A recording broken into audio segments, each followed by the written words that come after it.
Hei, vaatame täna, mis teid imestama paneb märtsikuus.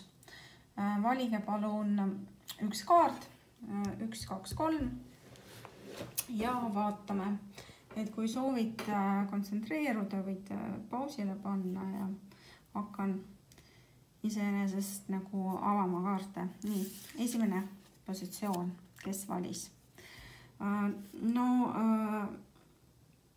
Näiteks see räägib sellest, et teie asjad edenevad, sujuvad ja räägib just väga palju ka rahalisest aspektist, ehk siis, et kui te näiteks teie mingi muretsesite töö pärast näiteks või rahade pärast, sest või ei olnud neid, siis praegust märtsikuus tasapisi hakkab kõik liikuma paremuse poole.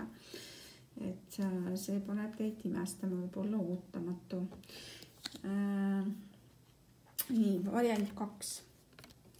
Nii, siin on üsna selline stabiilne, ütleme, tunnete faas, et kõik on hästi. Ma ütleks, et veel on hästi ja või juba on hästi, ma ei tea, aga sellised head tunded voolavad ja ütleme, vesipind, kui te näete, siin on rahulik ja kõik on niimoodi meeldiv tunne.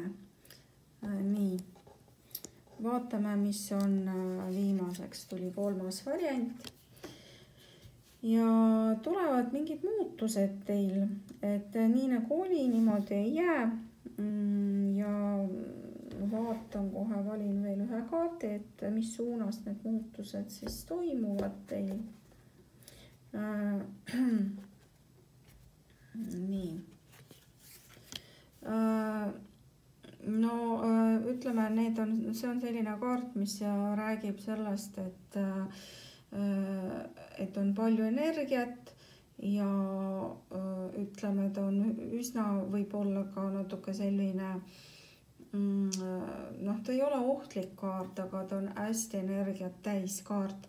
Samas see võib ka näidata, et kui see on naisterahvas praegus, kes vaatab, valis, see võib näidata ka, et järsku tuleb mingi meesterahvas teie ellu, aga ta on tõesti selline aktiivne inimene, püsimatu.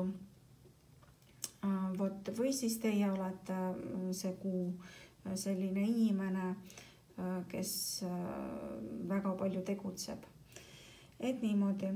Et aitäh siis teile, et vaatasite video. Loodan, et olin kasuks. Ja pange like. Ärge olge ahned.